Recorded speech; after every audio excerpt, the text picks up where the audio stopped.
Will talk about verb. Verb को हिंदी में कहते हैं क्रिया। A verb is a word also known as action words और डूइंग वर्ड्स। वर्ब को कहते हैं कि या तो हमने किसी काम के करने या होने को क्रिया कहा जाता है, ठीक है। तो अ verb is a word that express an action और अ स्टेट ऑफ बीइंग। तो किसी भी कार्य के करने या होने का पता चले या किसी भी स्थिति का पता चले, व्यक्ति की वस्तु की स्थिति का बोध हो, तो वो होती है क्रिया यानी वर्ब। वर्ब जो होती है अब दो तरीके की होती है, एक होती है ऑक्सिलरी वर्ब और एक होती है ऑर्डिनरी वर्ब। ऑक्सिलरी वर्ब को हम लोग हेल्पिंग वर्ब कहते हैं, जो मेन वर्ब में हेल्प करती है, और एक आपकी ऑर्डिनरी वर्ब होती है जिसको मेन वर्ब कहा जाता है।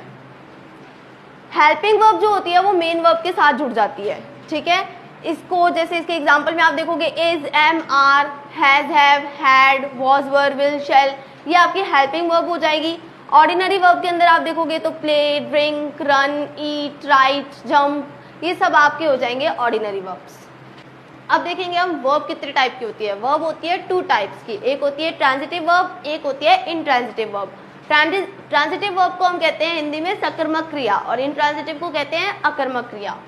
तो ट्रांजिटिव वर्ब कौन सी होती है? Those verb take an object are known as transitive verb. जो वर्ब, जो क्रिया अपने साथ कर्म को लेती है, जो कर्ता अपने साथ जिसका प्रभाव कर्म तक पड़ता है, वो आपकी होती है ट्रांजिटिव वर्ब। कर्ता का प्रभाव कर्म तक पड़ेगा तो आपकी हो जाएगी ट्रांजिटिव वर्ब, जिसमें ऑब्जेक्ट की जरूरत होती है। ऑब्जेक्ट के बिना वो अकर्मक क्रिया में काउंट हो जाएगी।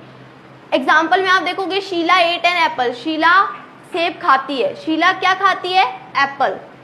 आई एम प्लेइंग क्रिकेट। मैं क्रिकेट खेलती हूँ। मैं क्या खेलती हूँ? क्रिकेट।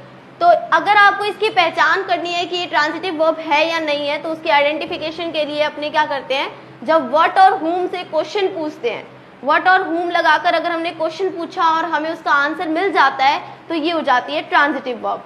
जैसे मैंने बोला Sheela ate an apple. Sheela क्या खाती है? एप्पल। तो व्हाट और whom यानी क्या और किसका प्रश्न करने पर अगर हमें जवाब आता है तो वो हमारी सकर्मक क्रिया हो जाती है। ऐसे ही इनट्रांजिटिव वर्ब देखें तो इनट्रांजिटिव वर्ब को हिंदी में कहते हैं अकर्मक क्रिया। इसमें कर्ता का प्रभाव कर्म तक नहीं पड़ता, इसमें उसको ऑब्जेक्ट की कोई भी जरूरत नहीं होती है। जैसे शीला इज लाफिंग। शीला हंस रही है। शीला क्यों हंस रही है हमें नहीं पता, हमारे पास कोई जवाब नहीं है, इसलिए ये हो जाती है अकर्मक क्रिया। आई एम प्लेइंग। मैं खेल रही हूँ। मैं क्या खेल रही हूँ, इसका भी कोई जवाब नहीं है, इसलिए ये हो जाएगी इनट्रांजिटिव वर्ब।